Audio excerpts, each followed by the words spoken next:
सालेपुर छतिया पूर्त विभाग रास्ता कोटी कोटी टंका व्यय प्रशस्तीकरण काम चलुवा बेले केउठी रास्ता ढलई 30 फुट थिबा बेले केउठी 22 फुट हेउछि। विशेष कथा है राति अधरे सरकारी काम चली अंधारी ट्रच रे भाईबिटर जगार बाउंश खेचणार हेउछि ढलई काम। एमितिकी बोदामुंडाई बजार पूर्व अनेक जगार चड़क फाट सृष्टि होइछि। मनोहरपुर रे 2 इंच फाट हो पिचु प्याच होइछि। ए न्यूज प्रसारण परे रास्ता फाट परिदर्शन कले विभागीय अधिकारी तदारक परे निजे स्वीकार करिसेंति काम निम्न मानर होई फाट सृष्टि होइछि। कोन करा जाय परिबो उपरिस्थ अधिकारी को ए विषय जणेबे बोली कहिसेंति। रास्ता के कामटी राति एवं टर्च मरा काम हो लीटर लगुनि कि ना टर्च मारिकी काम हो रास्ता बहुत जगह फाटी जाऊँगी से जगह कटिंग कराई दिन में अधा मरा कि उच्च कर्तृपक्ष कई तदंत करूना आम दाबी करुचु उच्च कर्तृपक्ष आसी रास्ता को सठिक भाव में रक्षणाबेक्षण करूँ ना कई कर्मचारी रोना आम देखा पाऊँ कई कर्मचारी ना ठीक से काम आम भावुँ ठीक से काम होनी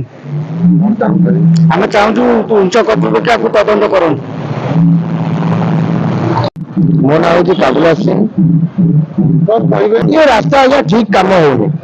जनसाधारण आज बहुत हैरान होती आम भी आज घर होम पाखे आम डेली जावासा करें भी आज सम्मुखीन हो धूल सम्मुखीन आज ये कटार जो कर्मचारी रखी से कर्मचारी जमा देखा चाह भल भाव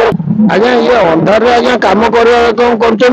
आज जमा जनाऊना क्या कि ना मन इच्छा से जगह चलती आज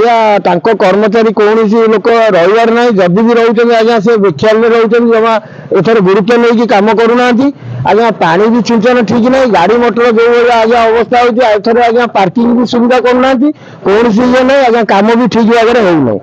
आज रास्ता घाट तो ठीक भाव सरकार तो कम टेंडर नहीं ये मन इच्छा कम कर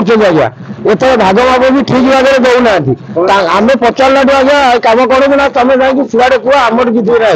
एक कथा कहते आम से आज गरीब लोक कहू कौन आम तेणुक चुपचाप रहा पड़े बाध्य सरकार आज टंका कोटी कोटी कम खर्च होती आज बहुत जगह कम अवहेलार आज फाटी फुटी जाऊँगी कंट्राक्टर से लाभवान होती